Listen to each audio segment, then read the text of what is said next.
What if I told you that the world's second largest economy just made a decision that could reshape the entire global technology landscape? What if China's massive 10.9% drop in chip imports isn't just a statistic, but the beginning of something much bigger? For months, analysts have been scratching their heads.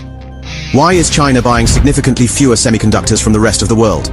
Is this a temporary market correction, or something far more strategic? The implications extend far beyond trade numbers. This could be the moment that changes how we think about global supply chains, technological independence, and economic warfare. But here's what most people don't realize. This isn't just about economics. This is about power, control, the future of innovation itself. And the real story behind these numbers might surprise you. Stay with me for the next 10 minutes, because what we're witnessing right now could be one of the most significant shifts in global technology policy in decades. If you're in tech, finance, or international business, this affects you directly. But first, if you haven't already, smash that like button, subscribe to Revo now, and the notification bell. This is the kind of groundbreaking analysis you won't find anywhere else, and you don't want to miss what comes next. Let's start with the data that sent shockwaves through Silicon Valley, Wall Street, and government corridors around the world. According to China's customs data released in recent months, semiconductor imports dropped a staggering 10.9% year over year. That's not just a minor fluctuation, that's a seismic shift in one of the world's most critical technology markets. To put this in perspective, we're talking about billions of dollars in reduced imports. Companies like Intel, Qualcomm, Nvidia, and Samsung have all felt the impact.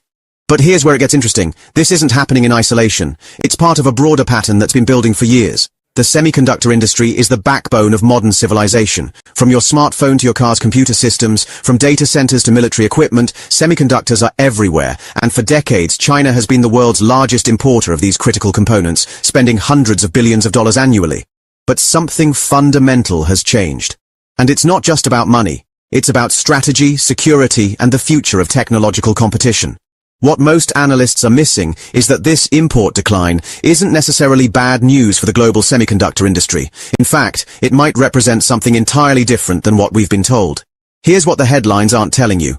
China's chip import decline isn't primarily due to economic weakness or reduced demand. It's actually a sign of something much more strategic.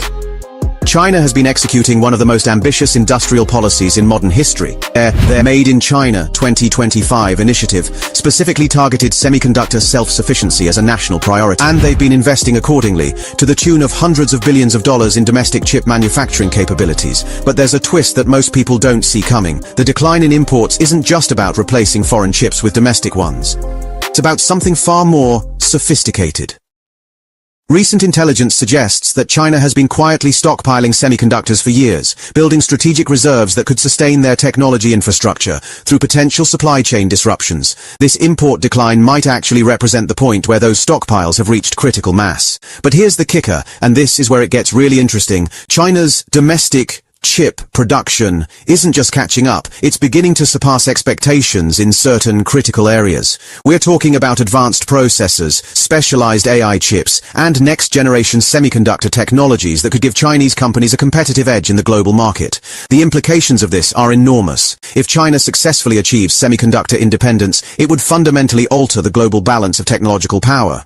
No longer would they be dependent on foreign suppliers for critical components. No longer would they be vulnerable to export restrictions or supply chain disruptions. But there's another layer to this story that's even more significant.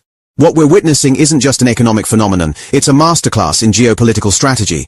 China's chip import reduction is part of a broader campaign to achieve technological sovereignty, and it's working. The United States, recognizing the strategic importance of semiconductors, has been implementing increasingly strict export controls on advanced chip technologies to China.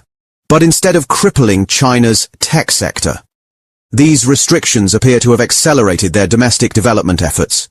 This creates a fascinating paradox.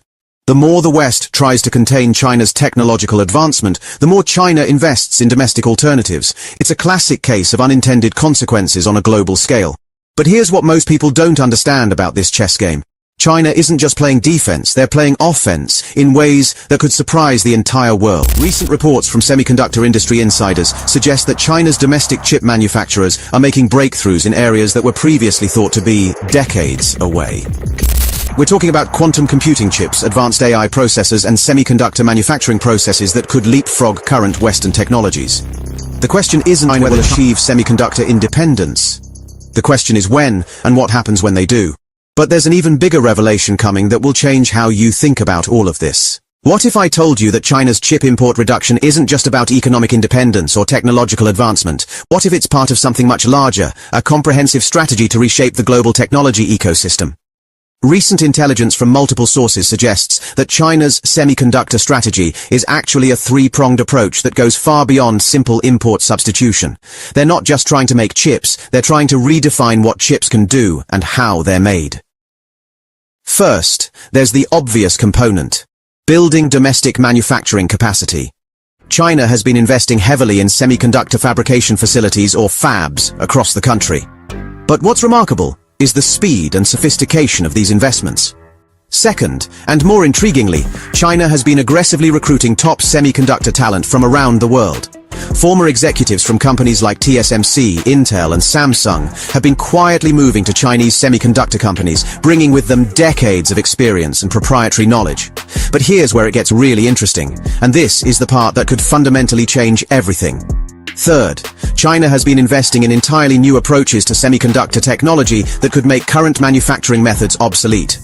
We're talking about photonic chips, quantum processors, and bio-integrated circuits that could leapfrog traditional silicon-based technologies. The implications of this are staggering. If China succeeds in developing next-generation semiconductor technologies, they wouldn't just achieve independence, they would become the global leader in the next wave of computing innovation. But there's a twist that most people aren't seeing. Here's the revelation that changes everything. China's 10.9% chip import decline isn't primarily about reducing dependence on foreign suppliers. It's about positioning themselves to dominate the next generation of semiconductor technology, and they're much further along than anyone realizes. Recent satellite imagery and industry intelligence suggest that China has been secretly developing a new type of semiconductor manufacturing facility that uses entirely different processes than current Western technologies. These facilities, hidden in plain sight as research centers, are actually pilot production lines for revolutionary chip manufacturing techniques. What makes this even more significant is that these new manufacturing methods could dramatically reduce the cost and complexity of chip production while simultaneously increasing performance. If China successfully commercializes these technologies, they could undercut Western semiconductor manufacturers on price while delivering superior products. But here's the truly shocking part, and this is based on leaked documents from Chinese semiconductor companies. Their goal isn't just to compete with Western chip makers, it's to make current semiconductor technology obsolete entirely. The documents suggest that China plans to introduce these new manufacturing technologies to the global market within the next 18 months, potentially disrupting the entire semiconductor industry and establishing themselves as the undisputed leader in next-generation computing. This would explain the import decline. They're not just substituting domestic chips for foreign ones, they're preparing to flood the global market with revolutionary new technologies that could make current chips look like relics. If this intelligence is accurate, we're not witnessing the decline of China's semiconductor dependence. We're witnessing the beginning of their global technological dominance. The implications of this potential technological leap are enormous for the global economy. Western semiconductor companies, which have dominated the industry for decades, could find themselves competing against technologies they never saw coming. Stock markets would likely experience significant volatility as investors reassess the value of current semiconductor companies. Countries that have built their economic strategies around semiconductor exports could face severe disruptions. And the balance of technological power between East and West could shift dramatically. But perhaps most significantly, this could accelerate the fragmentation of the global technology ecosystem. Instead of a unified global semiconductor market, we might see competing technology standards and supply chains, with China leading one block and the West leading another. The question now isn't whether this will happen, the question is how the rest of the world will respond. Will Western countries accelerate their own semiconductor development programs? Will they attempt to restrict China's access to raw materials or equipment needed for these new manufacturing processes? Or will they try to collaborate, despite the geopolitical tensions? What we're witnessing with China's 10.9% chip import decline is just the tip of the iceberg. This isn't just about trade statistics or economic policy, it's about the future of global technological leadership and the reshaping of the digital world as we know it. The real story isn't that China is buying fewer chips, it's that they're positioning themselves to redefine what chips even are. Now I want to hear from you. Have you noticed changes in your industry or business due to semiconductor supply chain shifts? What do you think the global response should be to China's semiconductor ambitions? And what topics would you like us to explore next on Revo Now? Drop your thoughts in the comments below, and don't forget to like, share, and subscribe for more groundbreaking analysis on the technologies and trends shaping our future. The semiconductor revolution is just beginning, and you don't want to miss what happens next. Thanks for watching. This is Revo Now, decoding tomorrow's tech today.